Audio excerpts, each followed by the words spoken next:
Hi there, and welcome back to You Don't Know Her, the Mindset podcast all about creating the best life for yourself, one by design, not by default. And today, I'm absolutely delighted to be joined by Carl Downie. How are we doing, Carl? I'm good, thank you. How are you? I'm very, very good. Thank you so much for coming on. So, we've met relatively recently on the set of one of your films, which we'll dive into that as well. But that's part of the branch of the Smoggie Productions, which you're quite heavily involved with. So, can you run us through a little bit of detail on that background, kind of how you got involved and kind of like that? So I met a wonderful chap, Mark Spain. He's a bit round the bend in the best ways. I messaged him probably about 4 months before we actually met, saying I love what you're doing in the area, boosting Teesside's reputation in film, and I want to get involved. I've done acting and stuff like that. He's like, I've got a project, but it's not coming for a couple of months. He's like, I'm just filming something right now. I didn't hear anything back from him. Then I'd done a shoot, a caravan shoot with a young girl, and I forgot her name right now. It's gone from my head. Just meet that many people. Steph Cabello. Steph Cabello, from Taking Out the Neighbours. Yeah, so it was Steph Cabello, and we went and done the caravan shoot for a gentleman called Michael Luke, who does Tees Valley's International Film Festival. Good guy. So I've met Steph, but we'd just added each other because we're actors, and we were liking each other's stuff just to help each boost the algorithm. Lovely woman. Met her. We were filming, and then she went, Mark's doing a film, and he needs someone. I put your name forward. I was like, thank you so much. So I go down. I meet Mark in this cafe. We start talking. We're having a nice little chat. And he's like, I want you to play this role. You seem perfect for it. I was like, yeah, great. Let's start. So then it gets onto things. And I'm like, right, Mark, I can get these locations. I've read the script. I can get these locations. I've got these many actors. And he's like, are you a producer, Carl? I was like, no. I'm just trying to help the production. He's like, no, you're producing the film now. And I was like, what? He's like, yeah, you're my producer. Done. And I was like, right. Truthfully, I still don't fully know what I'm doing. I just gather what I need, the essentials of what he asks me. I'm like, right, I'll get all the bits. Let's go. We'll make a film. And then since that moment, we've done a feature film, which was called The Last Audition. We've done a short film called Who Wins. We've done A Mother's Legacy, Got Milk, and now we're filming The Reunion as well. Mark's also done these projects on the side. I've done mine as well. But together as a collective, as it was Smoggie Productions in the beginning. Then we opened an agency called Smoggie Bloom Agency, and now we've got. We're actually this is a first. This is a reveal. We're actually collaborating both brands together, and it's just going to be called Smoggie Bloom, and then we'll have the production company and Smoggie Bloom Agency together. Nice. But it'll be Smoggie Bloom one, so you can get everything all at once. It's gone from strength to strength, really. Every film we're trying to make bigger and better. One of my ethos is, as soon as I start working with Mark, is we've got to pay people. And me and Mark only fund our films by going to work and then putting our wages into a film. So we have to be able to live. What we can pay, we know is not great, but it's all we can get. It's all we can put into it. Yeah. Luckily, we get to meet some fabulous people like yourselves that come down. You just want to create anyway, and I think getting a bit of money just towards anything for travel, whatever, can help you. And I think we're building a solid team from doing that, getting like-minded people, wanting to boost Teesside's reputation in film. And it's been a journey so far. We've also opened a film club, which is for 11 to 15-year-olds, which we've got some amazing young actors in there. They just love it. They're very creative, and what we do is we let them start. They create the basics of the idea of the film, then we kind of structure it, and we'll make a short film, and this happens in 2 hours. Yeah. So they're like, this is the idea we want to do. Then me and Mark are like, right, how can we show that? Where can we film it? We've got one building, which is South Bank Baptist Church in South Bank. Obviously, South Bank Baptist Church. So, and then we try and use the multiple rooms in there and surrounding areas to do the filming, which is going great. It's teaching the children how to create scripts, because we taught them firstly how to write scripts. Mark did more so. I've taught them how to act for stage and for film. Mark's also directed them. But then we're trying to show them improv for acting. So then we're going to go back to scripts. So now they can act, but also they'll be better at doing, like, just living in the scene while they're acting instead of thinking about just solely the words. Luckily this weekend, when we were filming the reunion, we got the kids to, because there was a crossover of time of starting filming and having this film club. So they got to stand in and watch some of the scenes with one of our lovely actresses, Hayley, and Jake. He's behind camera now, I'll give him a big shout out. He is nice enough just to speak about how to set up the scene, what he was doing, what each piece of equipment was called, why he was doing that, and what it's going to do for the film, And I think that's the ethos of Smoggie Bloom. It's just to try to create a community where everybody's comfortable just being themselves on set. Because sometimes I go to set and, I've worked on massive productions, luckily. Some as an extra, some as a stand-in. Sometimes I've been a walk-on. And sometimes you're intimidated. Yeah. Me, I'm a guy who doesn't suffer from a lack of confidence, I'd say. But I get on set and I hear these people speaking with natural RP accents. And they just stink of cash. And I'm like, where do I fit in here? Who do I fit in with? But after a couple of days, that dies down. Everyone starts to settle into who they are and what they do, and people get to speak with one another. And it's cool, it's all right. But I just want people to come on set straight away and just know you can be yourself straight away. It doesn't matter if anyone says anything horrible, they're gone. Everyone has to work as a team. And I feel like, and also, when we are making films, or we're teaching a class, we want everyone to know that in that moment, if they've got an idea, everyone should speak up, because it's our project. It's not mine and Mark's.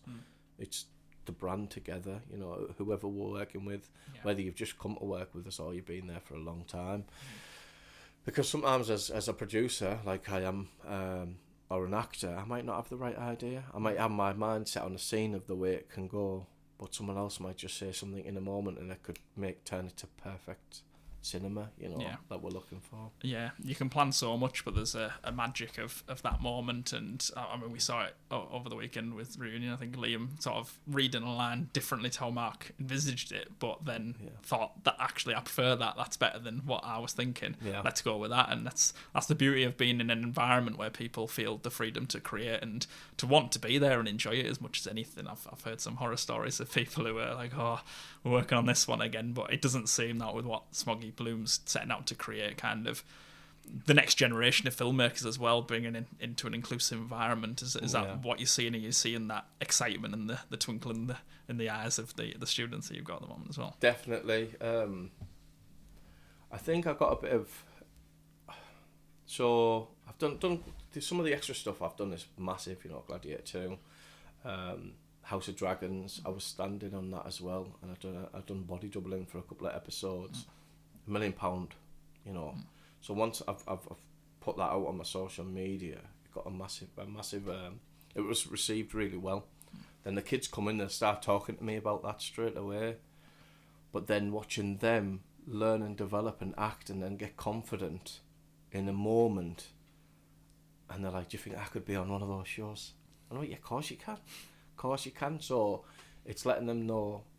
I feel like when you watch Hollywood shows or massive shows, I call them Hollywood, but not all of them made in Hollywood, but Hollywood shows, because of budget and size and stuff. It seems a million miles away when you're a child, so far away, it's unreachable. And I think being a guy from Middlesbrough, being able to show these kids that it's just there, there if you do things correctly, if you put yourself in the right places. And I haven't reached where I want to go or anything like that yet, but teaching the children and seeing the creative sparks in them, it gives you something else. Acting's brilliant for me in my mind, but teaching kids is good for my soul, man. Yeah, it's really good for my soul. It makes me just feel like I think creativeness when Conservative have been in power when I was younger, it kind of got pushed backwards. Like Labour were in power a lot when I was a kid, and it was pushed forward. But as I started to get a bit older, it was pushed back. And now Labour have come back in power. Hopefully the arts get pushed properly. I don't want to get too political, but it's what they do. But yeah, working with the kids, it's something else. They're funny. They say some of the maddest things to me. Yeah. I came in one day and I didn't have a hat on, and then I put a hat on. They're like, "You look so different with a hat on." And I was like, "Why?" They're like, "You just can't see your bald yet." And I was fully bald, by the way. So yeah, it's just fun. You get, because kids are honest, man. They just come at you in a way, non-threatening but truthful. Yeah. And it's not to put you on the defensive. It's just, I don't know. I've got loads of nieces and nephews and brothers and sisters, so I've always been around a lot of people, and kids are the best, man. Yeah. No filters, but they can give you some nice comments. I do a bit of coaching for local football team, and this one kid came over to me, and straight away, first time he's ever seen me, he said, "You're the best coach ever." And I was like, he's not even seen me yet. He's not even seen anything. I love the enthusiasm he brought into that moment. So I've got us all on side. It just makes you feel nice, though, doesn't it? It's just like, oh, someone appreciates me. Yeah. Sometimes you don't even appreciate yourself. Yeah. And then when you've got people, giving you those little. It's nice. So it's good. So it's good pick me up. So to take us back to your acting side of it as well, and what you've joined Smoggie to help with before they roped you into the producing element as well. We had seen you act in Reunion that you've mentioned as well, along opposite Haley as well. So is that a role? Because you've done a few things at that point. Is that a role that Mark now writes that with you in mind, or do you have a say in that as well and say, "I'd like to do this thing"? Kind of, are you at that level with him? Yeah. So the Reunion was actually written by Craig Douglas, one of my good friends I met through Sean Robinson and at the Tees Valley International Film Festival. And Craig, he wrote the beginning stages, the first script of Kazzy. So I spoke to Craig. He went through a bit of a rough time, and I was like, "Look, mate, you need to get back into creative stuff. We want to make a film. Have you got any of your scripts?" He sent me the Reunion across, and I was just like, "Where's this been? What are you doing?" Because the guy's a genius, creative genius, man. He just comes up with these stories that are just so in depth, and each character can. What we've done is with the film is we've evolved them into each character will now have their own stories, So with Mark, to answer your question, we're on an equal playing field. We have to be able to tell each other no comfortably and push each other on when we're lacking confidence, and I think Mark and myself, we balance each other out well.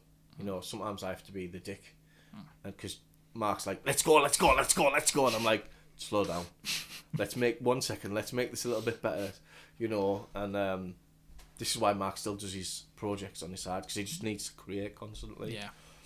But yeah, we're definitely on an equal playing field in terms of creation.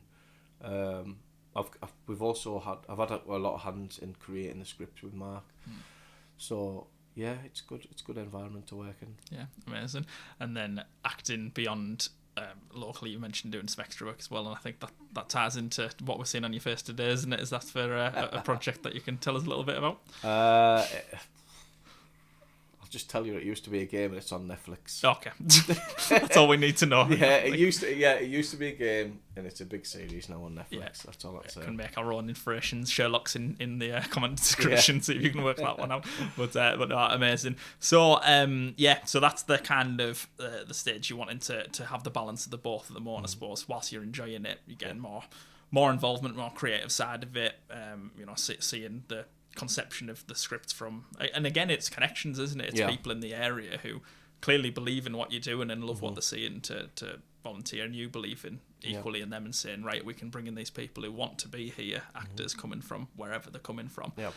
So it's a community and it's an environment you're fostering. So but you're balancing that with the professional side as well for yourself personally to develop into bigger things. So how have you got to that point of being selected for these things, I suppose? Is that through your acting class or So I went, the acting class that I'd done, it was at Ashley Walters Kingdom Drama School. That was in Birmingham. They don't do it anymore there. But before that, before the acting school, I went to Stockton Riverside College. Nice. But I actually first started at Holgarth School. Anyway, after all of that, with getting into acting and stuff, for me, and getting picked, acting has always been a release. You know, I didn't have what you call a comfortable lifestyle growing up. I've got two parents that are extra, if you'd like. It was a good childhood, but just crazy. So, yeah, getting picked now, it's probably because of the way I act on set. I try not to bite on people's tones when they're talking. You know, they're in a highly stressful job, and sometimes because of that they don't talk to people correctly, or they don't act in a certain way. 90% of the time working on set's class, but you have to understand some of these people are multi-millionaires dealing with a multitude of problems, and they just want this to go right, and someone's not doing what they're just meant to do, and he's trying to run the whole shebang. You know, so my decorum on set, I'll never ever turn down a role. If I get offered something, unless it's, I don't like to do anything sexual because I've got so many nieces and nephews, and if they want to watch the film, I don't want them to see me like that. You know, maybe when they all reach over 18 and stuff. Probably like how Eddie Murphy's done it with his kids. We was doing the 18 stuff, you know, the high rated stuff, and then he dropped down and started making kids films. So the stuff I do, I try to make it, if they do find my stuff anywhere, they're not going to see anything too graphic. But yeah, so with my getting picked for stuff, I think it's just my decorum on set, my hard work. Like I'll drive over to Wales, and at the beginning I was actually losing money on a lot of jobs, but I was like, I need to do this, I need to get there, I need to build up a good reputation, because now I'm going on sets. This is probably the second biggest series I've been on. So I was on House Dragon, so this is probably the second biggest series I've been on in terms of money that gets put into every single episode. And I've walked on, I know 15 to 20 people on the set. No, amazing. You know, and one of them is not the producer. I think she's the showrunner, like not the entire showrunner. I've walked on, I started speaking to her, and she was like, "Carl, oh my God, you look different." House of Dragon, I had a big burn face, and she was like, "You look so different. Nice to see you again." Straight away, I'm in with one of the bosses on the whole set now.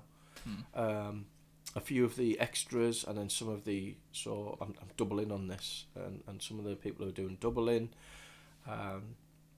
Yeah, so that I think it's because of that I'm respectful. If they want me to do anything as well, whilst I'm there, even if I haven't signed up for it, they'll say, "Does anyone want prosthetics? Will someone jump in the water? Will someone climb up a tree? Has anyone got good?" So also, yeah, I've trained in. I'm an engineer by day, so using power tools, working at heights, confined spaces. These are all things that engineering's taught me to do. And I work for Alcom up in Alnwick, under Laurie Stevenson and Dawn Pritchard, and they've done me a great favour. You know, they know this is one of my true passions, and I don't think they do it for anyone else, but I've known Laurie for about 10 years now. We started Fibre many years ago, and you see me in a bit of a bad state. You know, I was drinking all the time, partying, and I said, "I'm going to be an actor one day," and he's like, "Shut up, man, shut up." And I've come back, and he's seen me build, and we stayed in contact, and he said, "Do I want to go and do some engineering?" I said, "Yeah." Went up there. He's allowed me to work for him, but he lets me come and do my acting whenever I can. But I always go back to him to make sure, you know, I like to make up the love that he gives me and put in most hard work in the company. And I think that's what I learned from Stockton Riverside: hard work, loyalty, being respectful, being kind to people. Don't look up or down to people, you know, but be teachable and accept what the director, producer, because it's not just you've got an idea as an actor, that's great, but you're here to do a job for them, and they're doing a job for somebody else. Yeah. You know, and we have to, it's our job to do our job, basically, you know.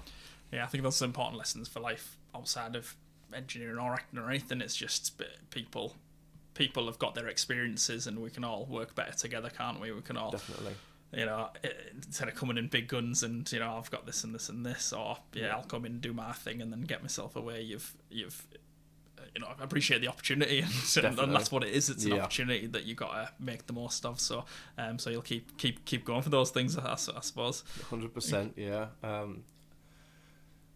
So I learned to horse ride because my daughter said I couldn't. Okay. But then I was like, I want to ride a horse on a film. Yeah.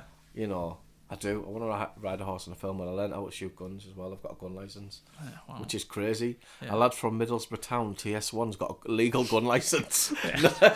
Not illegal guns, but a gun licence. So normally it's the other way around. Hard work and I think respect, decorum. I love being on set, man. Yeah, I love it. Yeah, I love seeing how they do things. At the moment, they've got like 3 cameras, and they change them. And they're just everywhere. Like, wow. But like they've got one on a massive crane. They'll have one. You'll turn around and you'll just see a camera there. You're like, wow, how did that get there? But and listening, I think a lot of actors that I speak to, and some directors are like, you shouldn't do extra work. I didn't go to stage school. So for me, it's like I'm getting paid to listen. So the last film was with Tony Scott. On Gladiator 2. Go and tell me where I don't have to pay him £500 to sit in one of his lessons, because that's what they probably could charge. Yeah. Instead, I'm getting paid quite a few £100 a day. Yeah. To run about on a field, listen to him. What I always do is, so this is the director. I'll sneak up behind him and I'll just stand and listen. So when and they're like, "Can everyone move back?" So everyone has to move back. So I like to listen to how the director speaks to the actors, and then watch. Yeah. And I'm watching the top. Pedro Pascal, I was watching him.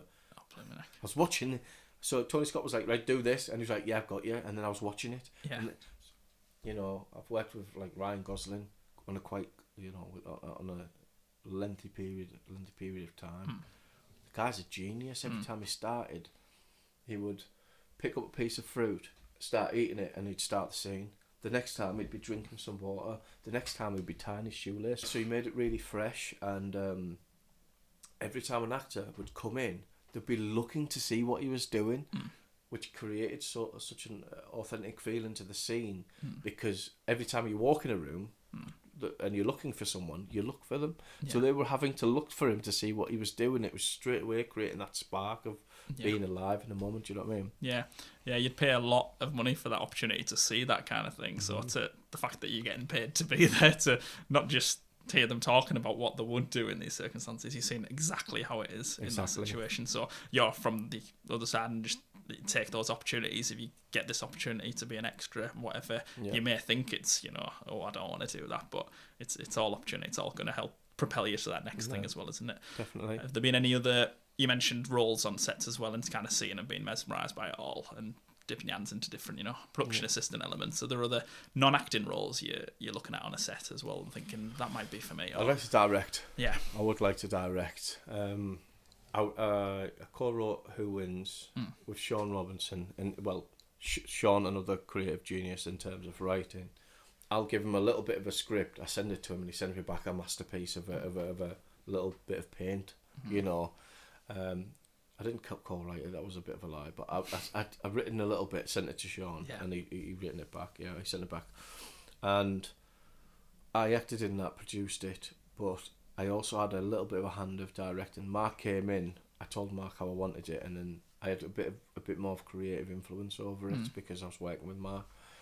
But yet, I think through doing the film club as well, I'm learning with the kids, with Mark as he's teaching them what he directs, how he directs, what he's doing and why he's doing it. So I'm picking pieces up. But yeah, I've got my own vision for certain types of films that I want to make as a person, like Mark does for himself. So that'll probably be starting in the next year. I'll probably start doing that. Yeah. And that's all the experiences you've learned are just going to help propel and think, right, that's how I'm going to do that, and all those sort of things. Well, amazing. Well, my final question for you is, if the people want to find you, where can they find you? Can you point them to your socials? Yeah, so Instagram's probably the best. So that's Carl _Wilson_Downie. That's my mum and dad's name, because there's already Carl Wilson, who was in, I think he was in the Monkees, or He's in a band anyway. Someone's got to grill me for saying that. But he was in a band, yeah. So I had to Carl Wilson-Downie, my mum's name and my dad's name. So perfect, brilliant. Well, Wicked. thank you very much, Carl. Thank you very much for having me down. Cheers. Really appreciate it. Take care. Thank you.